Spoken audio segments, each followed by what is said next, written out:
Bonjour et bienvenue dans cette édition du journal sur CCTV français. La République populaire démocratique de Corée a tiré un missile balistique à moyenne portée en direction des eaux situées au large de la côte est du pays. Ce lancement de missile intervient seulement quelques jours après que le dirigeant du pays Kim Jong-un a commenté de plus amples tests de missiles et de têtes nucléaires. Le porte-parole du ministère sud-coréen de la Défense a précisé que le missile avait été lancé depuis la province de Sukchung au sud-ouest du pays à 5h55 du matin heure locale. Il a ensuite parcouru 800 km avant de s'écraser au large des côtes est de la RBDC. La distance de vol indiquerait qu'il s'agit là d'un missile balistique Hongdong. Les États-Unis viennent de demander à la République populaire démocratique de Corée de gracier l'étudiant américain Arthur Warmbier. Cet étudiant a récemment été condamné à 15 ans de travaux forcés pour activités subversives. Depuis janvier, cet homme de 21 ans est incarcéré en RPDC. Il était accusé d'avoir tenté de dérober une affiche de propagande dans son hôtel de la capitale Pyongyang. Otto Warmbier avait alors déclaré qu'un groupe religieux lui avait demandé de ramener un trophée de son voyage. La Cour suprême de la RPDC l'a condamné mercredi pour activité subversive, une décision dénoncée par Washington. Monsieur Warmbier a été accusé d'actes hostiles envers la RPDC et condamné à 15 ans de travaux forcés. Le département estime que cette condamnation est excessivement dure par rapport aux actions que M. Warmbier aurait commises.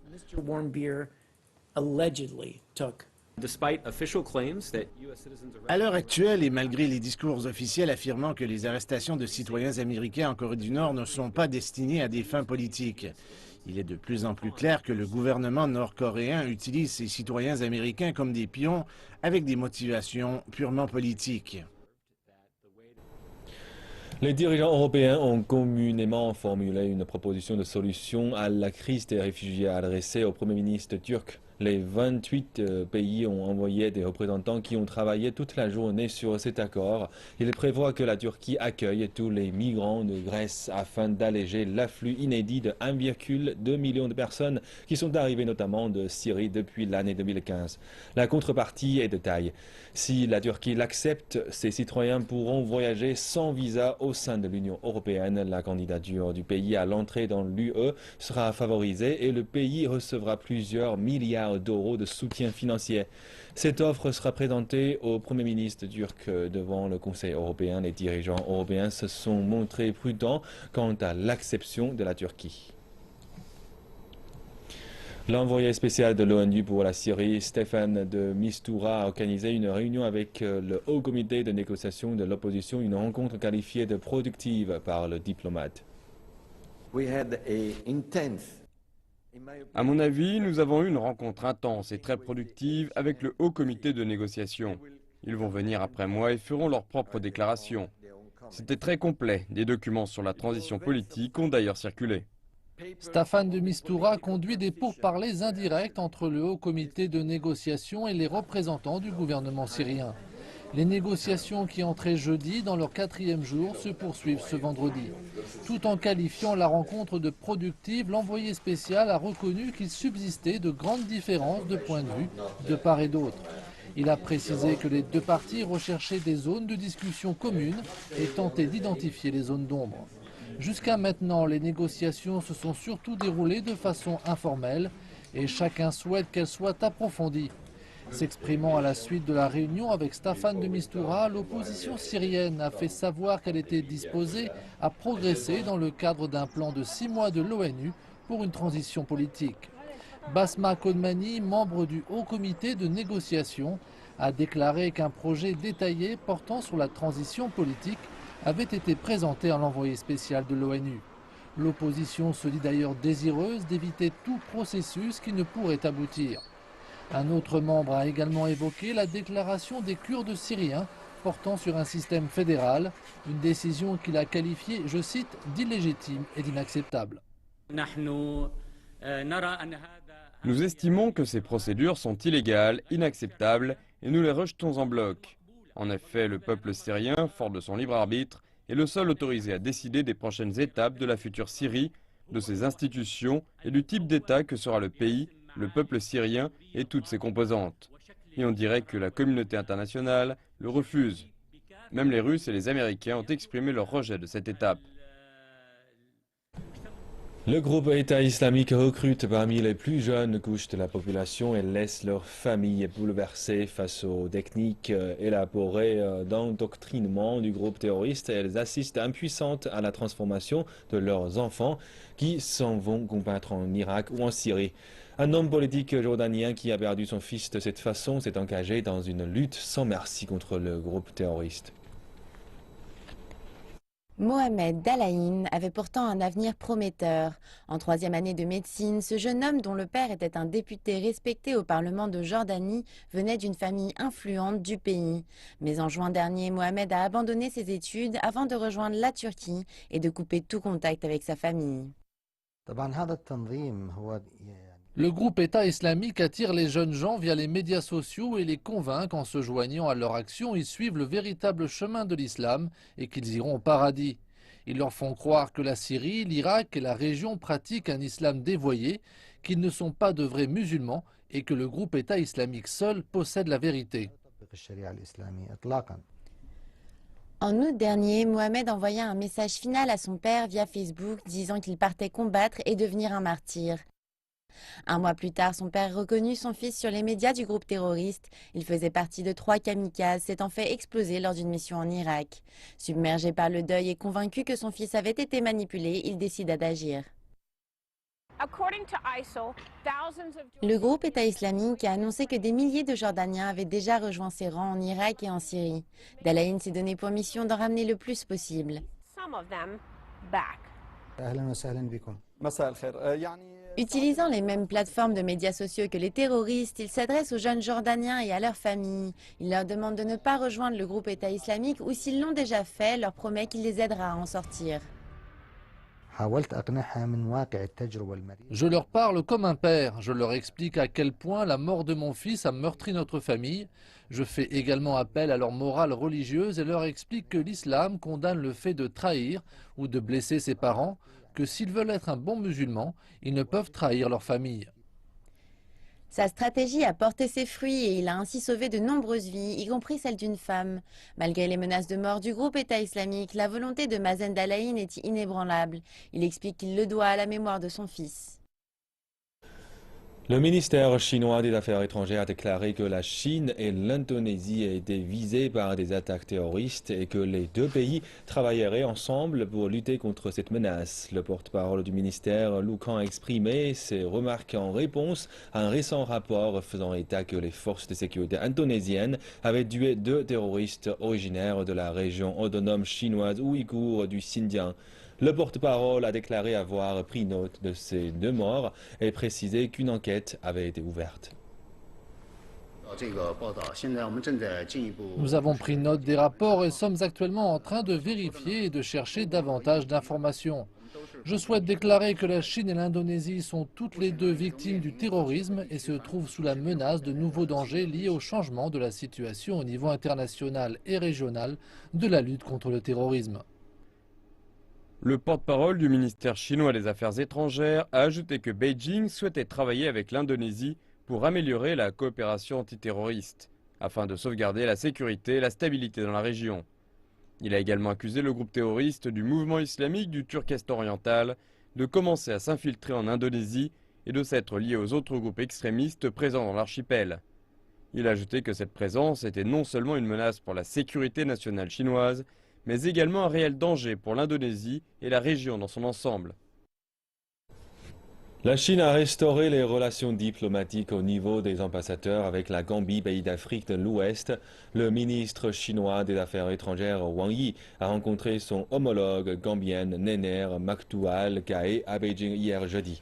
Les 2 ministres ont signé un communiqué commun sur le rétablissement des relations. Selon le communiqué, la Chine et la Gambie rétabliront leurs relations à partir du même jour. La Gambie, elle, admet qu'il n'y a qu'une seule Chine dans le monde, que le gouvernement de la République populaire de Chine est le seul gouvernement légal à représenter toute la Chine et que Taïwan est une partie inaliénable de la Chine.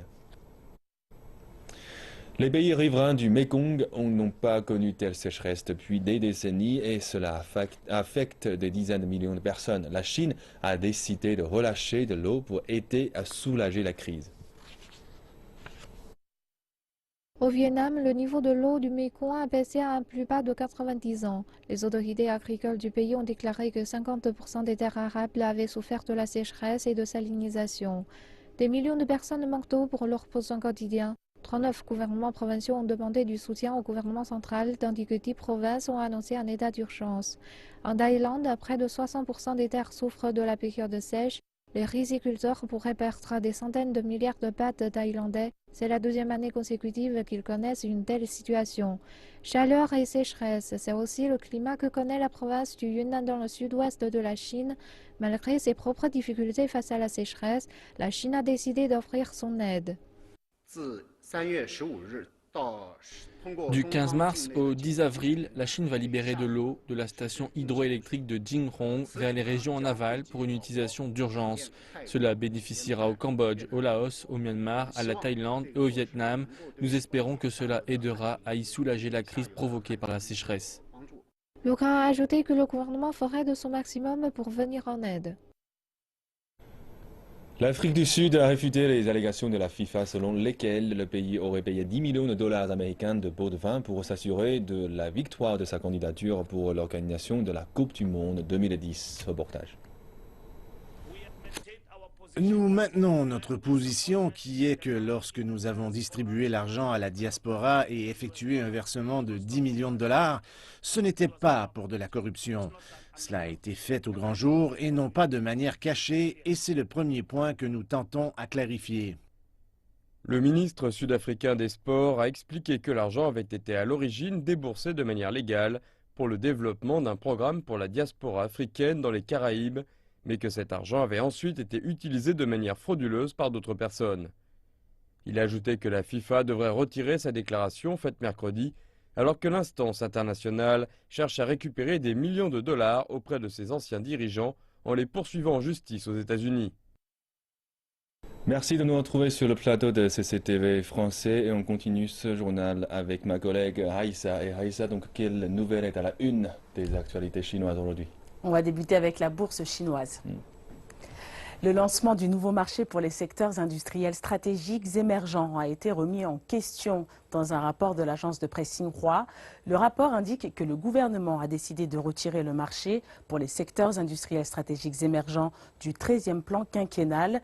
Le marché pour ces secteurs aurait dû être créé dans la bourse de Shanghai, mais on ne sait pas encore si l'idée de création de ce marché pour les secteurs industriels stratégiques émergents a été totalement abandonnée ou s'il sera créé ultérieurement. Il y a quelques jours, la bourse de Shanghai a nié un report du programme de création d'un marché pour les secteurs industriels stratégiques et émergents qui devrait coder les sociétés prometteuses mais pas encore rentables. Les analystes supputent que le report est dû à la mise en place d'un nouveau système d'enregistrement qui est prévu pour servir de base au nouveau marché. La commission de régulation boursière a indiqué qu'elle étudiait le système d'enregistrement, ce qui signifie que le nouveau marché est lui aussi suspendu. L'idée d'un nouveau marché est saluée par la totalité des acteurs du marché. Même sans le marché pour les secteurs industriels stratégiques émergents, nous avons actuellement le marché principal à Shanghai, Chinext et le marché des PME à Shenzhen et également le nouveau troisième marché. C'est déjà un marché des capitaux relativement compliqué et différencié. De plus, le nouveau troisième marché va commencer à utiliser plusieurs catégories de sociétés cotées. Une fois que les sociétés seront solides, elles pourront être transférées dans les trois autres marchés, mais car le marché des secteurs industriels stratégiques émergents a été lancé par la bourse de Shanghai, les marchés vont naturellement penser qu'il existe un conflit avec le Chinext et le marché des PME à Shenzhen. Le marché des secteurs industriels stratégiques émergents a été spécifiquement créé pour des sociétés telles que iQIYI et Ant Financial, dont le modèle commercial est innovant, mais dont l'absence de profitabilité leur interdit la cotation sur le Chinext et les autres marchés. Le nouveau marché va faciliter le retrait des sociétés cotées à l'étranger et leur cotation en Chine. Sans ce nouveau marché, les sociétés voulant procéder de la sorte vont devoir rejoindre la longue liste des sociétés attendant l'autorisation du gouvernement pour être codées dans les marchés existants. Certaines sociétés pourraient devoir s'aligner derrière 600 autres sociétés attendant leur introduction en bourse. Cela sera leur premier choix. Ils pourraient également choisir une introduction détournée. Toutefois, une introduction détournée aura les mêmes critères qu'une introduction normale. Si ces sociétés cotées aux États-Unis ne remplissent pas les critères, elles vont devoir en premier lieu travailler à les remplir, ce qui va retarder d'autant leur introduction. Sans l'option de marché pour les secteurs industriels stratégiques et émergents, ces sociétés vont devoir se reposer sur les vieilles méthodes. L'une des sociétés récemment revenues de New York, Jian Interactive Group, a reçu l'autorisation d'être codée sur la bourse de Shanghai en achetant une société écran. Le commerce extérieur de la Chine a été sous forte pression cette année en raison des menaces économiques dans le pays et à l'étranger. Mais un porte-parole du ministère du Commerce a indiqué lors d'une conférence de presse ce matin que la situation allait commencer à s'apaiser à la fin du mois. Le commerce extérieur de la Chine a eu un départ difficile cette année. Le volume total pour les 2 premiers mois a baissé de 17%, glissement annuel. Ce sont les exportations de février qui ont le plus souffert avec une baisse de plus de 14% par rapport au mois précédent. Le porte-parole du ministère du Commerce, Chen Danyang, dit que la faible performance de février est due à des facteurs saisonniers et qu'elle ne doit pas refléter le commerce de la Chine en 2016. Février 2015 avait une base très forte pour comparer avec cette année. En fait, février 2015 a connu la plus forte croissance des exportations depuis 2009. Toutefois, les chiffres de février ne doivent pas être utilisés comme un point de référence pour toute l'année. Le commerce se stabilisera probablement après mars. Chen Danyang ajoute que les défis de 2016 ne seront pas sous-estimés. À l'international, 35 économies majeures ont publié une baisse combinée du volume commercial de 14% le mois dernier. Au même moment, le prix des matières premières a continué à baisser. En Chine, les coûts pour les compagnies ont augmenté et les investissements ont ralenti. Le gouvernement devrait dévoiler des mesures spécifiques cette année pour la reprise de la consommation en Chine et donner aussi plus d'incitation aux exportateurs. Cette année, nous travaillerons sur une liste positive de paiements et de frais pour les produits importés. Nous optimiserons le régime d'abattement fiscal, développerons l'assurance crédit et encouragerons le e-commerce transfrontalier. Chen Danyang dit enfin que l'avantage compétitif de la Chine dans le commerce n'a pas changé et que les officiels sont confiants quant au maintien du pays dans le top des grands centres mondiaux pour le commerce par le biais de l'innovation et de l'optimisation. L'application de messagerie WeChat de Tencent connaît un succès considérable en Chine depuis déjà 5 ans. Mais à présent, la compagnie prévoit d'aller plus loin que ce succès avec une version professionnelle. Actuellement en cours d'essai, Tencent a déclaré que l'édition entreprise de WeChat sera officiellement lancée dans 1 ou 2 mois. Mais en quoi différera-t-elle de celle que l'on connaît? Élément de réponse dans ce reportage. L'édition entreprise de WeChat inclura de nouveaux services tels qu'une reconnaissance automatique des messages et un système de crédit pour passer les appels sur le compte de son entreprise. Elle disposera également d'une fonction repos qui permettra à l'employé de bloquer des messages quand il prend une pause. Elle n'inclura pas la populaire fonction des Moments de WeChat qui permet aux utilisateurs de partager des photos sur un mur avec leurs amis. Pour certains, cela s'avère être un soulagement. En général, je bloque l'accès de certaines personnes à mes moments. Si nous ne parlons que de travail, nous n'avons pas besoin de consulter nos moments. Ce service sera offert gratuitement aux entreprises, pour l'instant du moins. La première version sera disponible pour des entreprises invitées, mais pas pour toutes les compagnies. Ce n'est pas la première fois que Tencent tente de se frayer une place sur le secteur des communications de bureau. Peu de gens le savent, mais la compagnie chinoise avait déjà effectué une tentative similaire en 2003 avec un produit appelé RTX, un service de discussion en ligne. Tencent n'est pas la seule compagnie chinoise à viser les messageries pour bureau. DingTalk.com d'Alibaba est ainsi sorti en 2014, débutant avec plusieurs grandes compagnies telles que Fosun, afin de faire sa grande entrée sur le marché. Selon ses administrateurs, ce type de service améliore l'efficacité au travail, tant que le facteur amusement n'est pas inclus.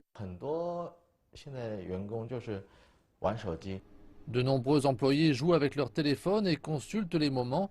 Si l'édition entreprise partageait certaines similarités avec WeChat, comme par exemple d'informer les équipes que les supérieurs les observent, cela pourrait sans aucun doute aider au travail, cela serait pratique. Mais je ne voudrais pas voir les moments en faire partie car ce n'est pas lié au travail. Si l'édition inclut des moments, cela créerait une distraction. Selon Tencent, on comptait 650 millions d'utilisateurs de WeChat à la fin du mois de septembre de l'année dernière, une augmentation d'environ 40% en glissement annuel. Et Apple a lancé son nouveau service de paiement le mois dernier en Chine et maintenant, ce sera bientôt au tour de Samsung de faire de même.